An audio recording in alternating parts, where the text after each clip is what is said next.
Jesus marcou as eras com amor.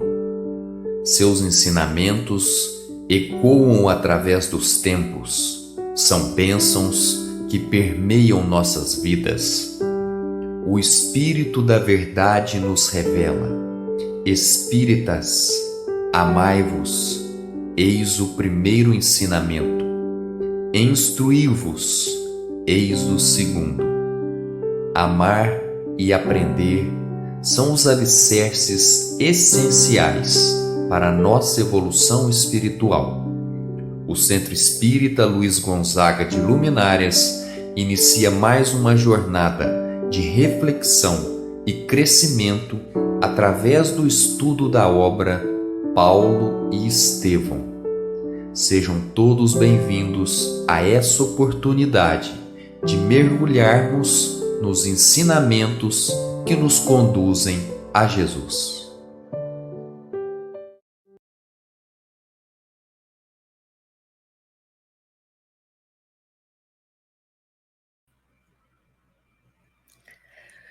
Boa noite a todos. Boa noite, André.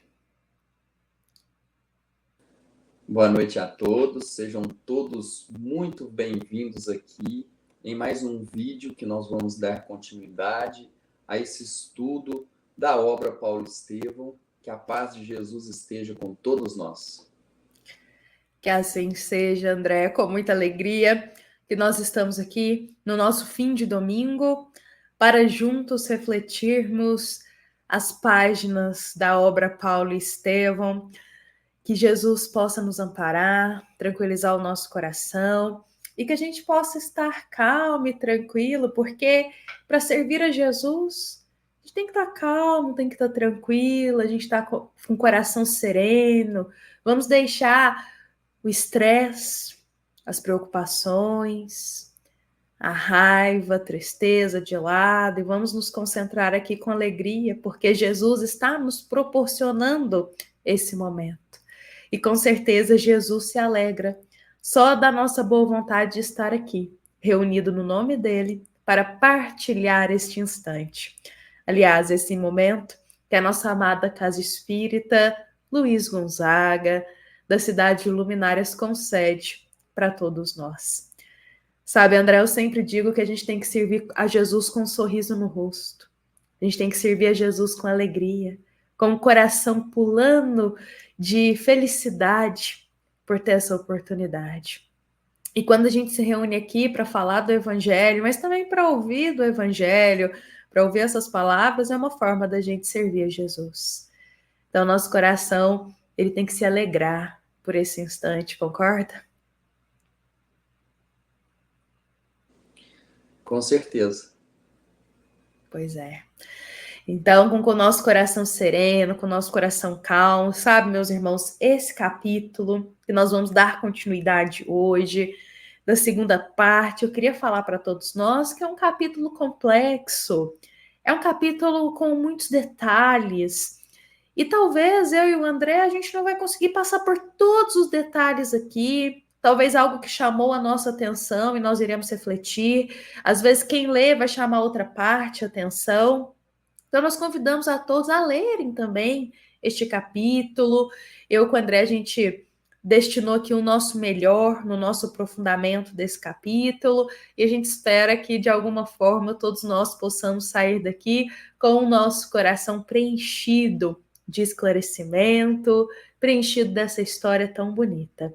Então, hoje, eu convido a todos para a gente dar continuidade nessa história. Eu convido o André aqui para continuar, lembrando que no nosso encontro, há 15 dias atrás, nós finalizamos justamente naquele momento em que Saulo, Marcos, mas João Marcos, o nome dele também, e Barnabé estão seguindo em missão de partilhar a boa nova. Então, eles vão começar a passar por cidades, por aldeias, eles vão viajar, lembrando que a pé, todo esse percurso. Eles vão, ficam um tempo no lugar, depois vão para outro lugar, e a todo instante eles estão pregando e vivendo a boa nova. Só que tem um detalhe importante que a gente precisa dizer aqui, Na verdade, até uma corrigenda de uma fala que eu tive no nosso encontro há 15 dias atrás. Por que acontece?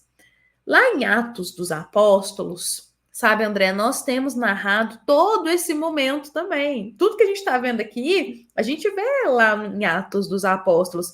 Essas vivências, eles viajando, passando de aldeia em aldeia, nós temos narrado lá. Só que aqui está com mais detalhes. E aí tem um esclarecimento que é o seguinte: quem escreveu Atos dos Apóstolos não foi Paulo, foi Lucas. Então, só uma corrigendo aqui, porque na emoção do momento, no calor do momento, a gente partilhou que tinha sido Paulo que tinha escrito, mas na verdade foi o discípulo Lucas. Ele que vai narrar todas essas vivências aqui, que eu convido o André para continuar para nós. Então, hoje nós vamos continuar do momento em que um legionário romano chega até Saulo e Barnabé, os convocando em nome do procônsul Sérgio Paulo, convidando eles para irem até o palácio. E Saulo, ele não achou estranho aquele nome. Ele sentiu que ele conhecia aquele nome de algum momento, que ele já tinha ouvido falar daquele nome. Então, eles chegam até o palácio do procônsul e lá eles encontram um homem magro, né, bem pálido, que já estava há algum tempo lutando contra doenças, né? A saúde dele estava comprometida.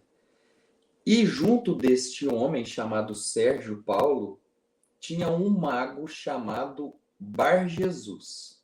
Esse mago é que estava cuidando de Sérgio Paulo. Então, ele muito ligado à ciência, ele estava ali cuidando. Só que Sérgio Paulo percebeu que depois de mais de um ano, que não estava surgindo efeito. A saúde dele estava cada vez piorando.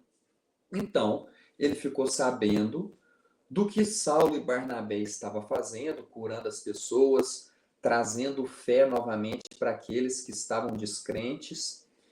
E aí ele faz esse convite. Eles chegam lá e ele fala justamente isso: olha, estou aqui lutando contra a minha saúde tem algum tempo, fiquei sabendo de vocês e resolvi recorrer até vocês para que vocês possam me ajudar, porque eu não sei mais o que fazer.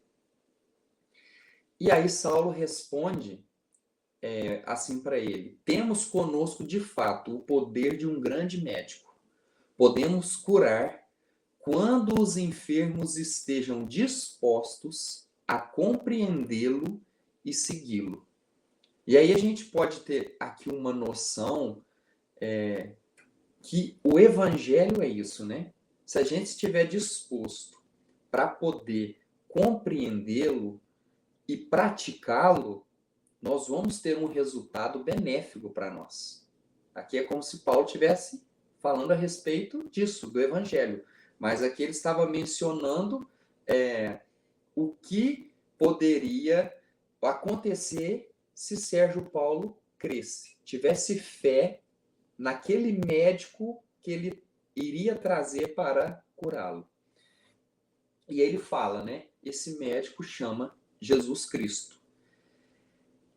E aí o Bar-Jesus se sente muito incomodado e ele começa a falar assim: não, peraí, você está achando que eu sou bobo? Você está achando que você vai me convencer com esse falso profeta de Nazaré? Você vem até o palácio do procônsul para trazer o nome desse miserável, desse carpinteiro? E aí o Saulo, né, diante dessa ofensa muito, muito grave, né, ele vai ponderando, ele vai sendo ponderado nas suas respostas, até que Sérgio Paulo falou assim: não, peraí, eu quero entender melhor isso aqui, me explica direito. E aí Saulo percebe que Sérgio Paulo era justamente aquele que estava enfermo no barco e que Gesiel cuidou e conseguiu curá-lo. Então, ele começa a contar. Saulo começa a dizer assim para ele: quem teria sido o mensageiro do Salvador? Aí ele fala assim: um de vossos amigos íntimos? Um dos colegas ilustres quando você estava com dores? Não, apenas um escravo humilde, um serviçal anônimo dos remos homicidas. E ele começa a contar toda a história do que aconteceu e Sérgio Paulo vai ficando impressionado, porque ele não tinha contado aquilo para ninguém. E como que era possível ele saber do que tinha acontecido com ele? E aí ele se espanta e fala: senhores, tudo isso é a pura verdade. Trouxestes a santa notícia de um Salvador. Só que aí o Bar Jesus ele começa a entrar por meio e falar: isso é mentira, eles são um bando de mentirosos, isso é coisa de Satanás, e começa a atacar. E aí Saulo diz assim: olha, acalma, meu amigo, porque a fúria não é amiga da verdade e quase sempre esconde inconfessáveis interesses. Olha que palavra, olha que frase, né? Por que toda aquela raiva? Por que ele estava descontando aquilo ali em Saulo? Por que estava ofendendo Jesus? Porque estava ofendendo o real interesse de Bar Jesus na saúde de Sérgio Paulo. Ele não estava preocupado em curar aquele homem, ele estava preocupado no dinheiro que ele estava ganhando enquanto cuidava daquele homem, né? E então toda essa fúria dele estava expressando um interesse escuso que ele tinha ali naquele momento, né? E André, até olha só que harmonia, porque no Evangelho Diário hoje nós conversamos sobre esse tema, sobre essa cólera, sobre essa raiva que às vezes a gente manifesta como sem a gente perceber o que está por trás disso. E até hoje a mensagem foi de André Luiz, e eu vou ler só o trechinho aqui, porque acho que harmoniza aqui hoje também. E André Luiz diz assim: quando você tiver que reclamar disso ou daquilo, espere que as emoções se mostrem mais pacificadas.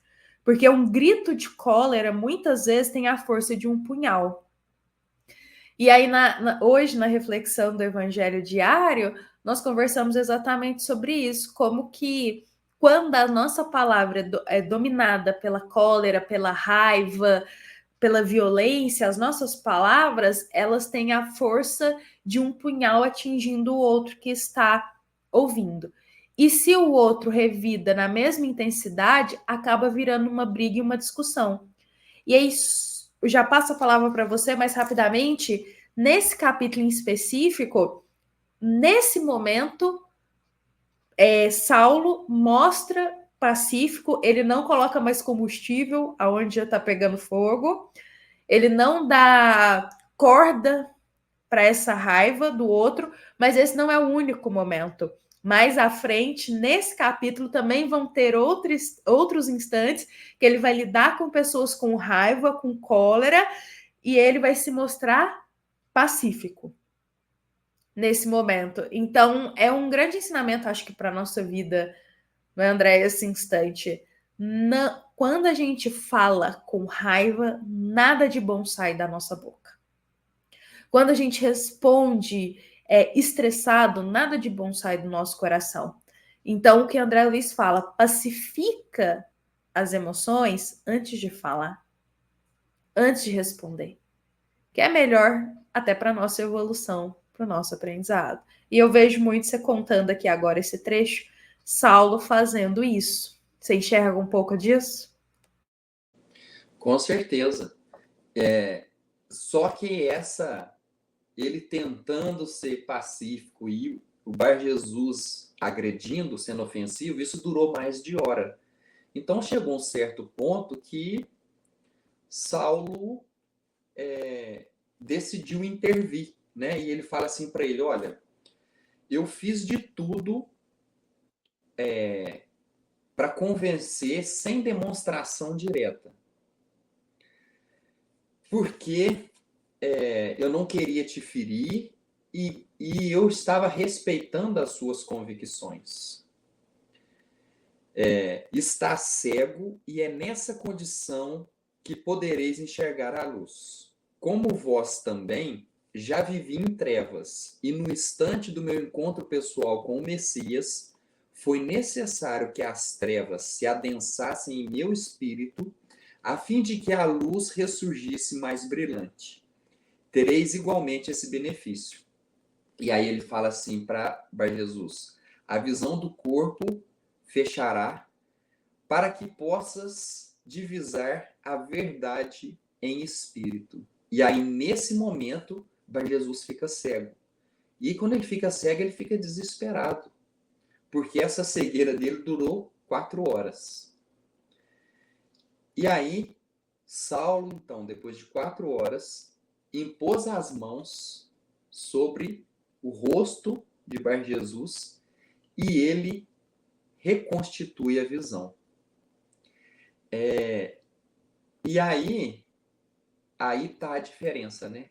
Quando essa cegueira aconteceu com Saulo, quando ele restituiu a visão, ele tomou um outro rumo na vida. Ele mudou a maneira como ele enxerga Jesus. Mas Bar Jesus, quando ele restituiu a visão, ele já foi direto para Saulo e falou assim: escuta, você não tem uns objetos que você trabalha aí que você possa me vender para eu poder utilizar? Então, olha a mentalidade, né? Ele teve uma oportunidade, uma demonstração direta ali do que Jesus é capaz de fazer, das oportunidades que ele dá para nos fazer enxergar quando estamos cegos, né? Estamos cegos no materialismo e ele tem essa oportunidade, mas ele não quer nem saber, ele só pensa no dinheiro, ele quer saber em lucrar com aquilo. Então, o que ocorre? Sérgio Paulo fica tão agradecido que a saúde dele foi restituída, que ele resolve financiar, ele resolve doar um dinheiro para a construção da primeira igreja em Neapafos, que é a cidade, né, que eles estão. De tão, digamos assim, de tão agradecido, ele resolve: não, nós precisamos de uma igreja aqui, nós precisamos aqui levar os ensinamentos de Jesus para mais pessoas. Então, Saulo e Barnabé começam a dar andamento, né, para que tudo isso ocorra. E aí, Barnabé sugere para Saulo uma mudança. Que mudança é essa, Ana, sugerida por Barnabé? É porque Barnabé ele vai sugerir uma mudança, André, porque o que acontece? Esse fato foi tão importante, foi tão marcante nessa trajetória deles da Boa Nova, que Barnabé enxergando as bênçãos que aconteceu ali, porque só um detalhe, ele conseguiu fazer essa cura por permissão de Deus. Então isso era um marco muito, muito grande de uma bênção que aconteceu. E aí Barnabé sugere para ele se ele não estaria disposto, naquele momento, a realizar a mudança do nome dele. Sugere isso para Saulo. Porque Barnabé até diz assim: Saulo, quando Ananias ele te batizou, ele não sugeriu para você realizar uma mudança de nome, porque o que era comum naquele contexto, naquela época? Quando você convertia-se o seu coração para Jesus, eles começavam a mudar os nomes, a mudar de nome, quando você um novo nome, uma nova vida. E aí, Saulo, quando ele converte o seu coração a Jesus, ele não mudou o nome dele. E aí, nesse instante, Barnabé diz: você não estaria disposto agora a fazer essa mudança de nome depois dessa bênção que aconteceu? do que a gente recebeu, desse marco agora nessa trajetória.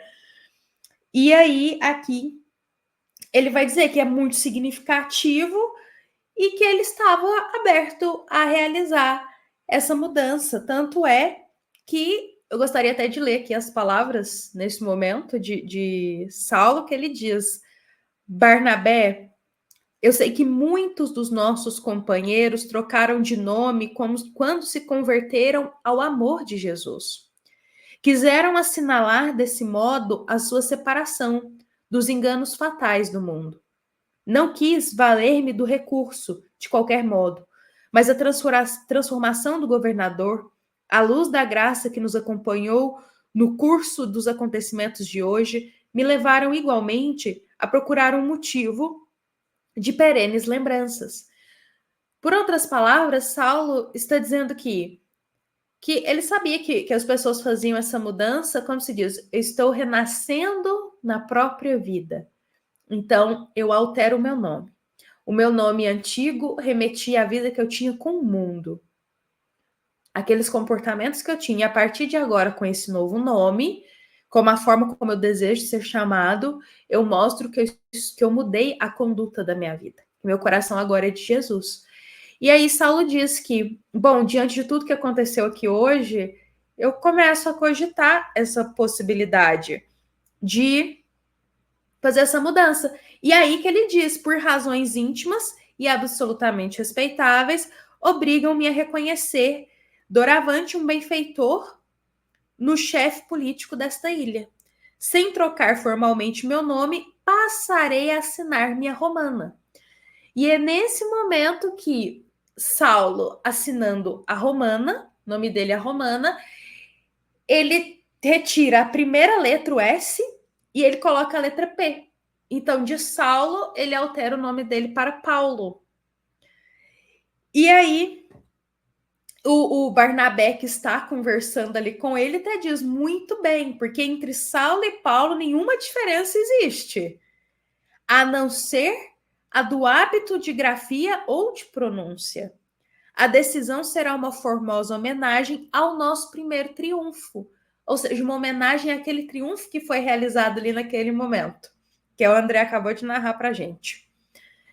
Nosso triunfo missionário junto dos gentios, ao mesmo tempo em que constituirá uma agradável lembrança de um espírito tão generoso. Então, ou seja, não era a intenção dele, por causa de Sérgio Paulo, mas ele acaba assim, vai nos remeter, porque Sérgio Paulo, esse triunfo aconteceu ali com ele, na casa dele, e ele nos ajudou agora com a missão. Então também vai ser uma lembrança ao que aconteceu, porque Paulo seria o novo nome dele. E aí, nesse fato se baseou a mudança de uma letra no nome do ex-discípulo. E é muito bonito porque agora que é indispensável a leitura dessa frase que Emmanuel coloca, que se ele serviu a Moisés como Saulo, com o mesmo nome haveria de servir igualmente a Jesus.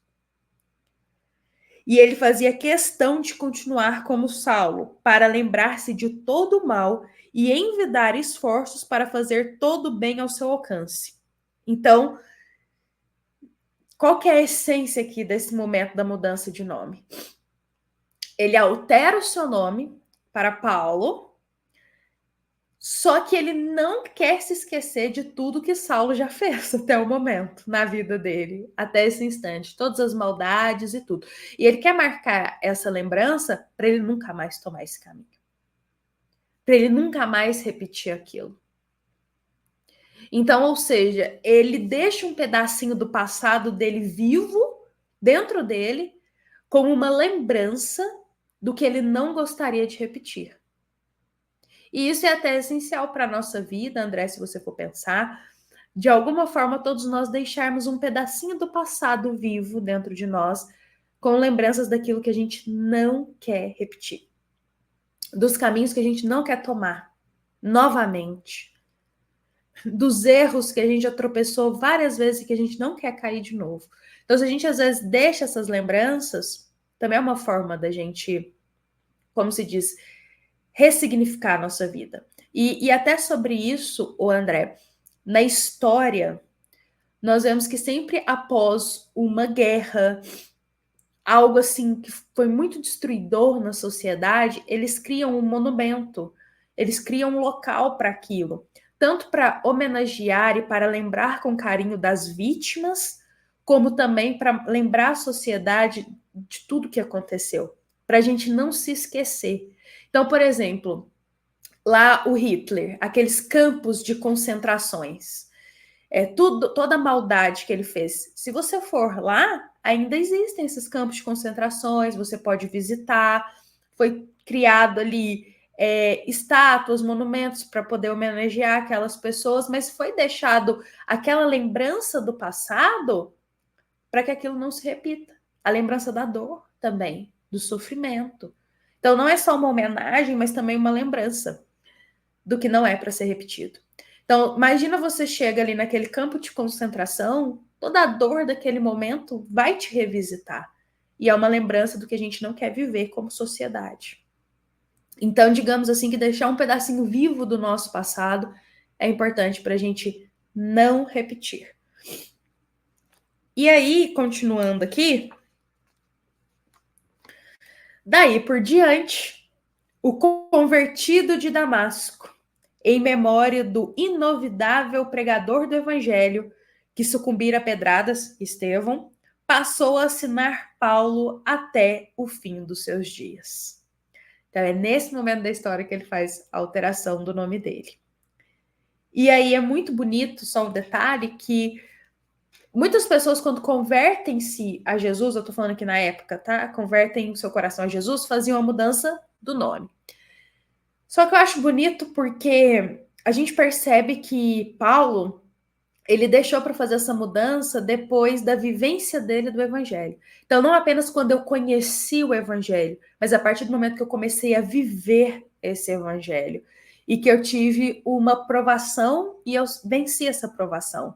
Então, é muito bonito isso também, que ele mostra através das atitudes que ele estava convertido, não apenas falando, eu aceito Jesus. Mas ele espera passar por um momento em que a atitude dele mostra que ele aceitou. E aí ele faz a mudança. Só que o que aconteceu? Retornando aqui para a história. Depois de tudo isso, as notícias começaram a correr naquela época. E aí a notícia da cura do Bar Jesus e também a notícia dessa conversão de Sérgio Paulo começou a abalar a sociedade. As pessoas começaram a questionar, mas o que ele está fazendo aqui? Como que as coisas estão acontecendo? Então, André, continua para nós contando como que foi o desfecho desse momento que você começou aqui para a gente. E aí, Bar Jesus, não satisfeito, ele pergunta assim para Paulo, né? Quanto que você ganha com o seu ministério, né? Com o que você faz? Ele estava interessado ainda no dinheiro. E aí Paulo diz assim para ele, eu ganho a misericórdia de Deus. Aí ele fala, mas eu tô querendo um talismã, eu tô querendo algo assim, um objeto que eu...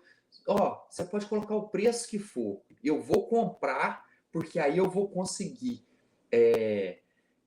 eu vou conseguir mais dinheiro, eu vou conseguir curar as pessoas, né? Esse era o intuito dele. Aí ele fala assim, olha, o único sacrifício é o da fé em Deus, né? E aí ele fala assim, já que você está buscando tanta resposta, eu não tenho a resposta para te dar, mas eu sei quem pode te dar a resposta. Vamos fazer o seguinte, você abre aqui, o evangelho ao acaso.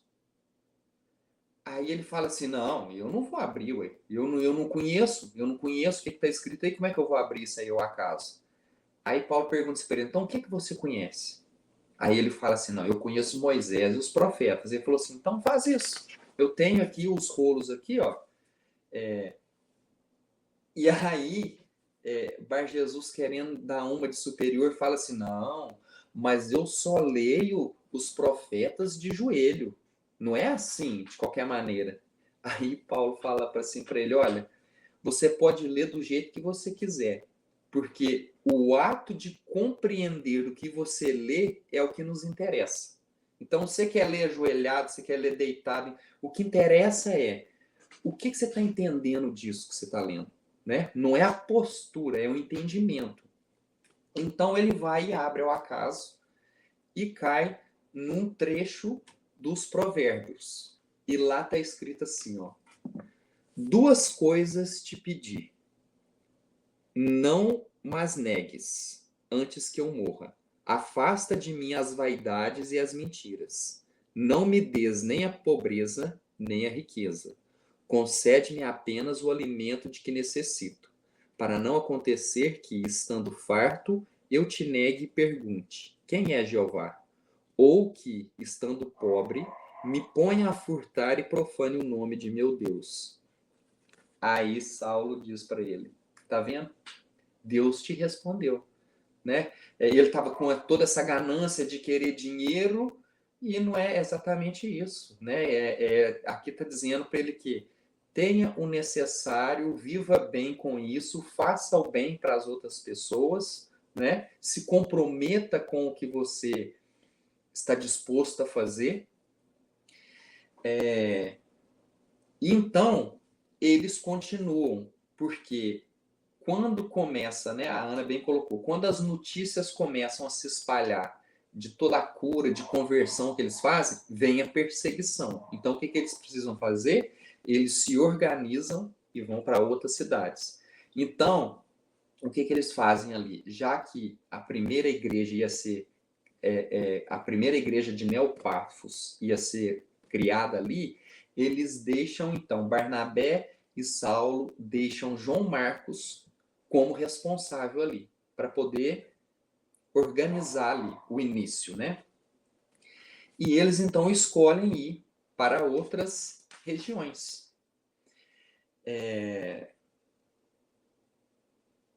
Então, eles decidem ir para cidades menores, não para centros muito grandes, porque lá, Paulo até fala assim, lá já tem muitos mestres ensinando, mas tem lugar que não tem ninguém, então essas pessoas precisam disso, né? E aí, João, né, entra no debate e fala assim, não, mas aí é muito mais complicado, por que você está escolhendo esse lugar? O que vocês vão fazer lá? Esse pessoal não vão entender nada. E aí, Paulo dá um ensinamento para nós, né, para todos os trabalhadores, que ele fala assim, quando trabalhamos para alguém, devemos fazê-lo com amor. Julgo que anunciar o Cristo àqueles que não o conhecem, em vista de suas numerosas dificuldades naturais, representa uma glória para nós. O espírito de serviço nunca atira a parte mais difícil para os outros. O mestre não transferiu sua cruz aos companheiros. Então, quando a gente vai fazer um trabalho que a gente se dispõe a fazê-lo, não vamos empurrar a parte que é mais difícil para outra pessoa, não. Não vamos ficar escolhendo o que é mais fácil, o que é mais confortável para a gente. Vamos pegar o difícil, porque ele fala assim, Jesus não passou a cruz que ele tinha para carregar para ninguém. Por que você está querendo, então, facilidade? Então, pega para fazer, não empurra para os outros o difícil. Você acha que você dá conta? Pega e faz. Né? Então, ele dá esse ensinamento a respeito dessas escolhas, né?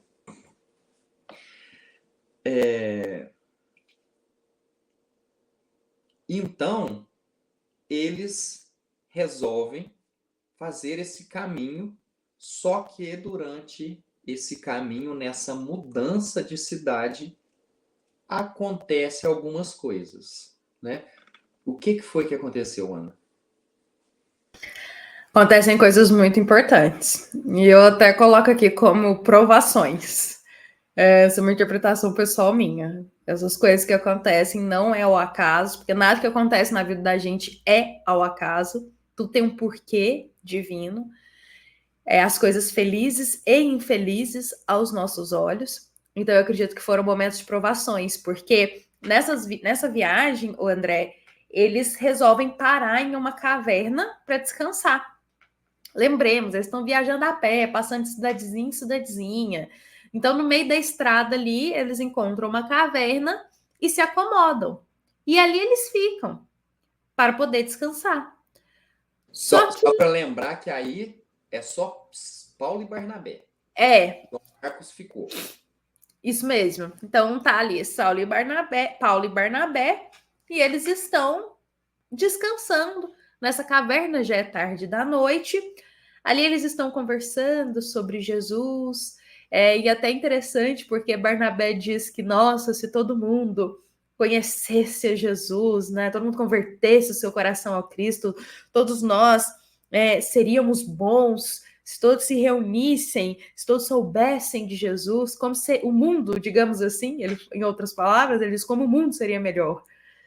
Só que é aquele detalhe, não é mesmo, André? Assim, Barnabé que ele tá sonhando, ele tá pensando com um coração muito bondoso. Mas hoje em dia, ainda em pleno 2024, muitos conhecem a Jesus e poucos vivem em Cristo. Então, não basta conhecer para viver com ele. Então, eu acho que a decisão mais difícil, talvez Barnabé ainda não tinha enxergado isso, não é nem conhecer Jesus, o saber sobre ele, mas é decidir viver com ele. E poucos decidem. Ainda, há mais de 2000 anos depois, né, isso ainda é uma verdade. E ali, conversando e tudo... E só para lembrar também, Ana, que uns capítulos para trás, né? Quando Saulo estava tão afoito assim para divulgar toda a boa nova, Pedro fala para ele: tá ok, vamos colocar que você consegue atrair todas essas pessoas, e depois, o que você vai fazer com elas? Então, exatamente, né? Barnabé está pensando dessa maneira: nossa, todo mundo entendendo, tá, mas e depois que entender, será que eles vão conseguir viver? Aí é que tá. Ainda mais nós vivendo em um mundo de provas e expiações, como a doutrina espírita nos esclarece. Aqui no nosso mundo reencarnam categorias diversas de espíritos, das categorias mais baixas até as intermediárias, não vou falar nem as evoluídas são poucas que passam. Mas, aí nesse momento Saulo vai falar que Jesus, ele trouxe o maior tesouro para a Terra. Né? A vinda dele foi o maior tesouro para a Terra. Achei muito bonita essa fala dele. Só que nesse momento, quando eles estão conversando, eles são surpreendidos por 2 ladrões armados.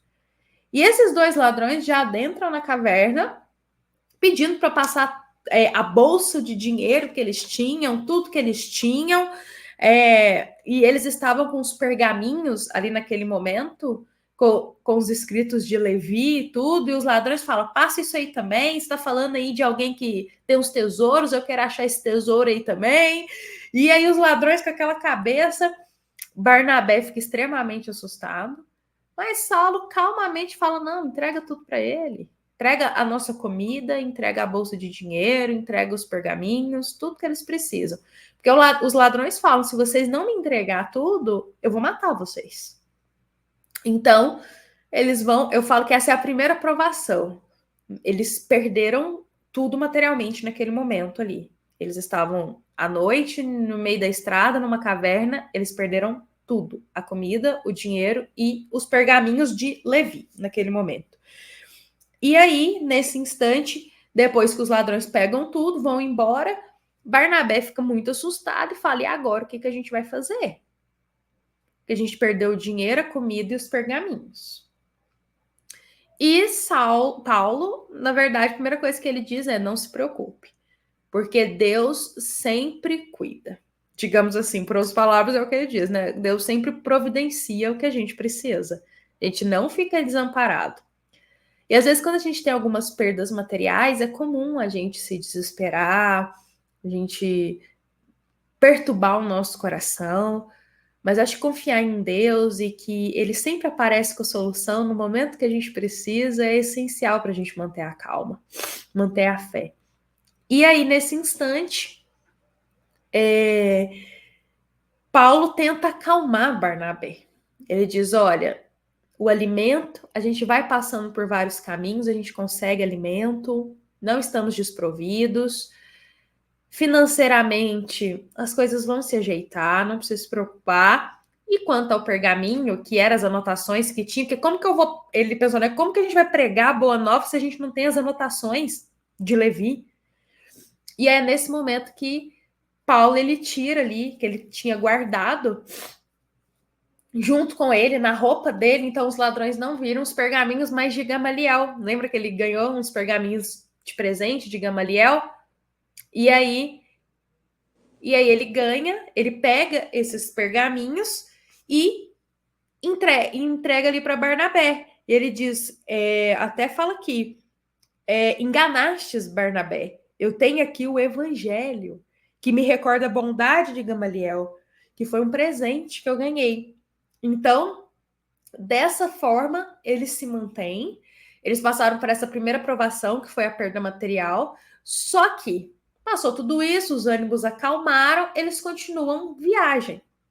Só que tem um detalhe, aí chega a segunda provação que eu coloco na minha visão, André. A enfermidade. Eles passaram pela perda material e agora estão passando pela enfermidade. E aí, nesse momento, durante as viagens, Paulo ele tinha muita febre, ele não estava bem fisicamente, Barnabé tossia muito, então eles estavam doentes e enfraquecidos e precisando de ajuda. Talvez seria um momento que aqui na Terra reflete a muitos quando começa a aparecer as dificuldades, se revoltam contra Deus, mas pensar, mas se eu estou seguindo a Jesus, tudo tem que ter facilidade, o caminho tem que ser florido, então também não quero mais. Talvez na Terra hoje reflita alguns comportamentos assim, se passassem o que eles estão vivenciando. Mas eles continuam com fé, as provações estão aí, vamos vencê-las. As dificuldades chegaram, vamos continuar no caminho. Porque nem Jesus teve facilidades, não é mesmo? E aí, André, eu considero que ainda nesse capítulo tem uma terceira provação, que é a calúnia. Mas eu vou falar ela mais à frente. Antes dela, acontece um fato. Você quer narrar para a gente mesmo brevemente? Sim, aí eles chegam até Antioquia, né?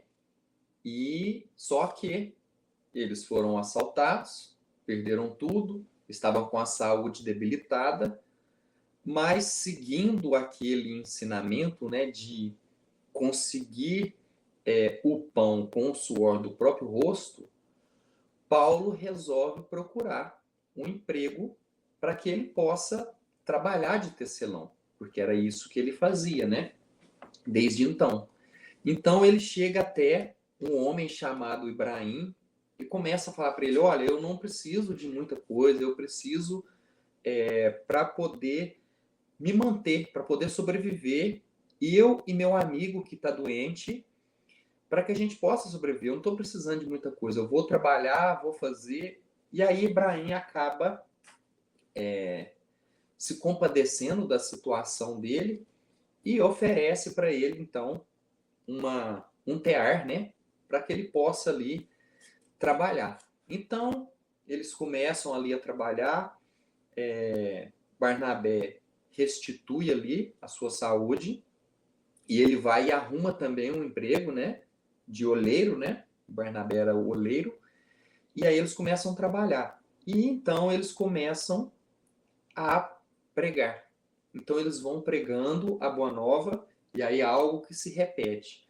Alguns se convertem, alguns abraçam a causa. Ibrahim, então, resolve fazer no seu lar também uma igreja e, novamente, vem as perseguições e eles precisam mudar, né? Então, eles mudam, vão para outra cidade. E aí, lá é que ocorre exatamente isso que a Ana comentou, que é essa prova da calúnia. Essa aprovação é difícil, hein, André? Porque é uma aprovação que é uma aprovação moral. Ele passou, então, olha só, para a gente entender: provação material, perdeu tudo materialmente, provação com enfermidade, e agora ele vai passar uma provação moral, que é a calúnia, a mentira, inventada no nome dele. O que acontece? Como o André está narrando, eles estão aí pregando a boa nova, buscando as pessoas e tudo. E nessas reuniões onde ele pregava a boa nova, porque sempre ali no final da noite eles se reuniam, Barnabé estava junto e eles pregavam a boa nova. E aí o que acontece? nesses momentos em que ele está pregando a boa nova,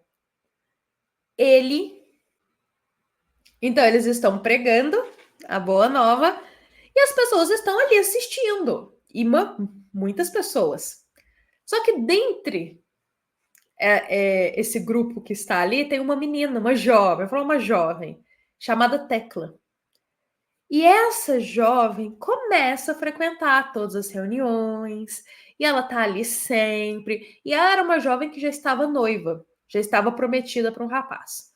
E ela começa a frequentar, e Paulo começa a perceber que ela tá olhando diferente para ele. E que todas as vezes que ela chega para conversar com Paulo, Paulo trata ela como uma filha, como uma irmã em Cristo. Mas o olhar dela tem segundas intenções. E quando ela chega para falar com ele, ela tem segundas intenções. O que aconteceu? Essa jovem se apaixonou por Paulo. Ouvindo ele pregar, ele falar das palavras, ela se apaixonou por ele. E novamente, não era amor, era paixão, era desejo carnal, talvez pela posição que ele estava, talvez pela sua autoridade moral. Ela vislumbrou ali estar com ele. Até o momento que tudo está acontecendo e até o momento que ela se declara para ele. Ela diz que ama Paulo, mas não como uma irmã em Jesus. Ela o ama carnalmente.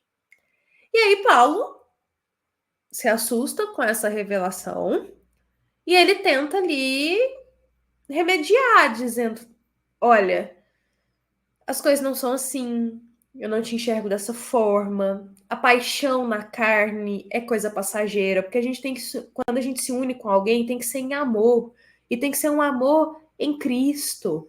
Quando duas almas se unem como um casal, tem que ser algo edificante, não essa coisa carnal. Aí, André, até vou acrescentar aqui, na verdade, essa é a terceira aprovação, porque é a aprovação de uma tentação carnal. Porque ele poderia muito bem se deixar levar e falar assim: ah, não, por vaidade, por tudo, não, eu vou me envolver com essa jovem, a possibilidade que está aparecendo aqui para mim. E ele recusa. Só que aí chega agora é a quarta provação para ele, que é a calúnia. O que acontece? Quando ele nega, ele recusa, e ele é muito educado, na verdade, nas palavras dele, a mãe dessa jovem fica sabendo, o noivo dela também, disso tudo que está acontecendo. Porque essa jovem, ela não saía das reuniões, ela parou de fazer as coisas em casa, encontrar com o noivo para estar ali. Então, a família começou a desconfiar que algo estava acontecendo. E nessa desconfiança, surgiram ideias. Ah, então quer dizer que ele está seduzindo ela. É culpa dele. É ele que está ali tirando vantagem de toda situação. Então, o que aconteceu? A mãe dessa jovem e o noivo foram lá ver a situação, o que estava acontecendo. E aí virou um escândalo tudo isso. André, o que aconteceu com uma coisa pequenininha virou um escândalo ali naquela sociedade. Porque o escândalo, ele começou a gerar burburinho e fofoca, em que um foi falando pro outro, quando vê as pessoas já estavam achando que Paulo estava seduzindo ela, que eles estavam envolvidos, mas nada disso aconteceu. Nada disso aconteceu. E aí ele enfrenta... Emmanuel, ele descreve aqui uma coisa muito interessante a respeito de quando Paulo foi questionado pelo noivo, que fala assim, o apóstolo, página 320, o apóstolo espera pacientemente e o noivo o interrogue. E quando convocado a responder, explica em tom fraterno. Ou seja, ele deixou que o noivo falasse tudo o que ele queria, tudo que ele estava pensando, o que ele estava achando que estava acontecendo. E aí, na hora que deu abertura para ele se defender, aí sim ele foi falar, né? Foi, porque até de feiticeira ele foi chamado pela mãe dela, falando: não, você é um feiticeiro, você encantou minha filha. Nossa, foi assim um escândalo. E aqui é a segunda situação que eu narrei inicialmente, que ele enfrenta a cólera e ele responde pacificamente. Ele não se envolve.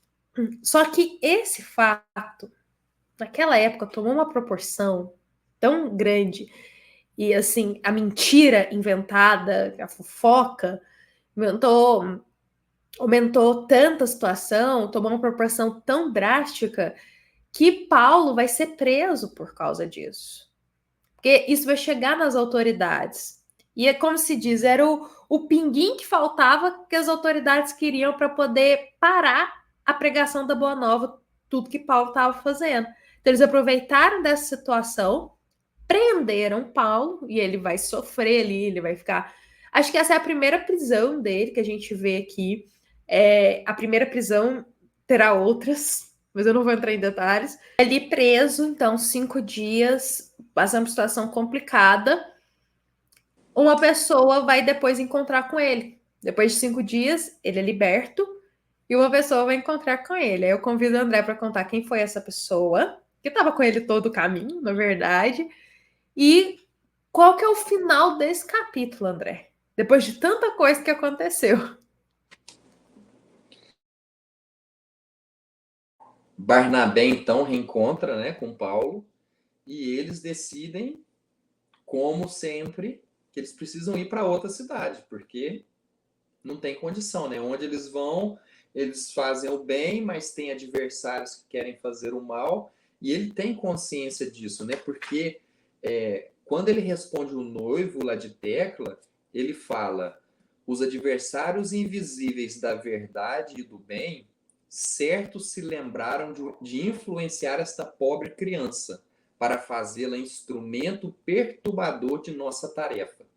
Então, eles sabem, né, que existem adversários invisíveis que querem comprometer toda essa tarefa, né, todo esse trabalho muito bonito que eles estavam fazendo. Então, eles tinham noção disso. E eles, então,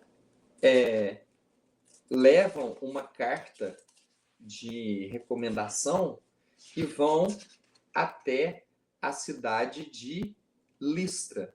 Lá na cidade de Listra, eles encontram com Lloyd, que é uma viúva, a sua filha Eunice e o neto de Lloyd, que se chama Timóteo, que é um rapaz de 13 anos. Então, eles se hospedam ali na casa dela. Saulo estava ainda machucado, né, porque ele foi agredido lá na prisão, sofreu. Ele queria trabalhar porque ele não queria ser um peso para Lloyd, mas Lloyd diz: olha, não precisa, eu sei da sua intenção, mas muito nos honra a sua presença aqui. Pode descansar, pode ficar sossegado, não precisa trabalhar.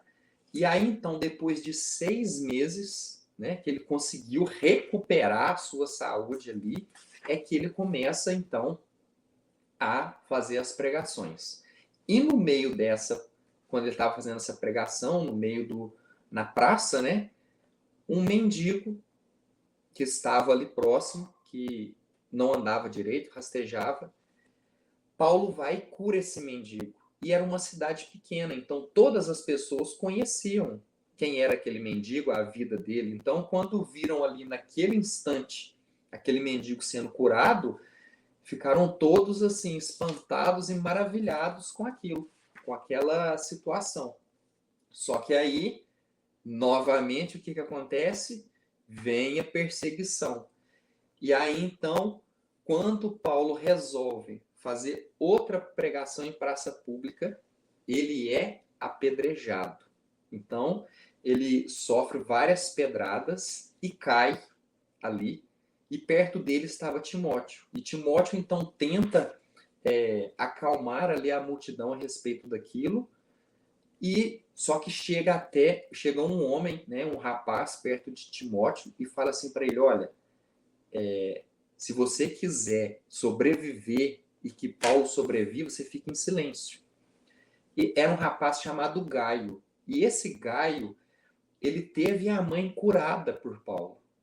Então ele estava ali naquele momento para poder ajudar. Só que Paulo estava ali desmaiado, tinha sofrido pedradas, a testa estava sangrando, e ele estava ali desmaiado. Então Gaio fala assim: não, ele morreu, pega ele nos ombros e fala assim, ó, vou tirar ele da cidade. Vou levar ele lá pro... fala monturo, né? Como se fosse o lixão ali da cidade. Então leva ele para lá.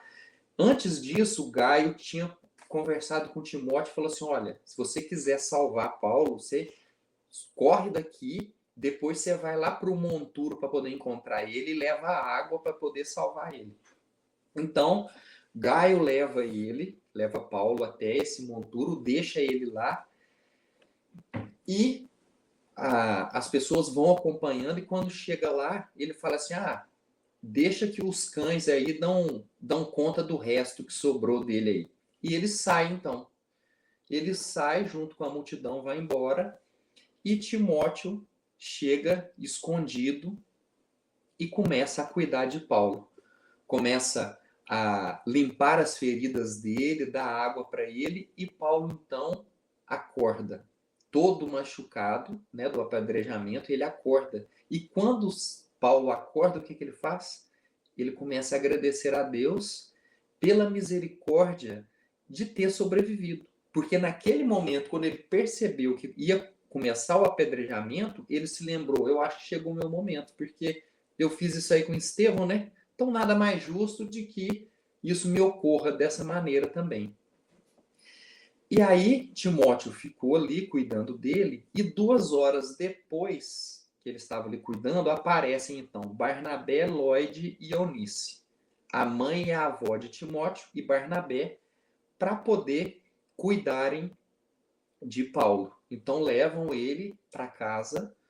Só que Paulo e Barnabé, eles falam assim, olha, esse pessoal já nos ajudou muito, são pessoas boas, nós precisamos sair daqui, senão vai sobrar para eles, né? Eles vão prejudicar a vida dessas pessoas. E aí, a contragosto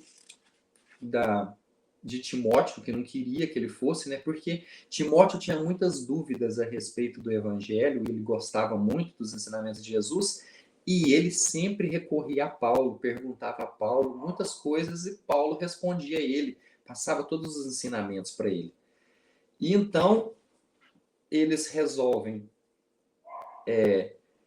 sair dali, vão para outra cidade e reestabelecem a saúde para depois começar a trabalhar. Então, o capítulo de hoje, ele encerra dessa maneira. Várias provações, várias fugas, mudanças de cidade, mas sempre lembrando, mas antes de fugir, né, de saírem dessas cidades, ali foi colocada uma pedra ali de fundação da Boa Nova, né, de dar um prosseguimento. Então, se lá atrás, Neopafos deixou João Marcos tomando conta da igreja, aqui em Listra, Timóteo fica responsável por isso também, né? Então é isso. Inclusive, Emmanuel termina esse capítulo com uma palavra lindíssima.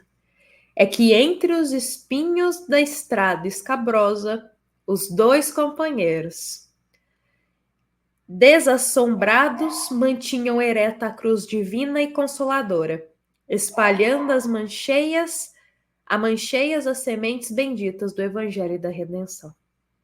Entre os espinhos do caminho, Barnabé e Saulo e Paulo continuavam a cultivar as sementes do Evangelho.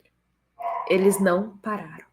Claro que Paulo ele fez uma pausa de 6 meses para ele recompor as forças dele. Isso é necessário com todos nós, trabalhadores espíritas, cristãos. Vão ter épocas da nossa vida, às vezes por uma enfermidade, por uma condição, às vezes, que a gente vai precisar desse tempo para recuperar a parte física. Porque com a parte física debilitada, como que a gente vai estar ali servindo? E aí Paulo faz isso. Ele recupera a parte física dele, no caso dele demorou 6 meses para ele continuar ainda mais forte. Então, isso também é um grande ensinamento para todos nós. André, a todos os irmãos, foi com muito carinho que a gente partilhou o capítulo 4 aqui, encerramos o capítulo 4 da segunda parte. Daqui 15 dias estaremos no capítulo 5, que se chama Lutas pelo Evangelho, e eu convido a todos a estarem presentes conosco, porque foi com muito carinho que a nossa amada Casa Espírita, Luiz Gonzaga, da Cidade de Luminárias, nos concedeu este instante. Muito obrigada, André, por todas as palavras, por todo o esclarecimento, por todo o seu conhecimento e também obrigada a todos os nossos irmãos que partilharam aqui com a gente desse instante. Um ótimo domingo para todos, que Jesus esteja sempre conosco e que assim seja.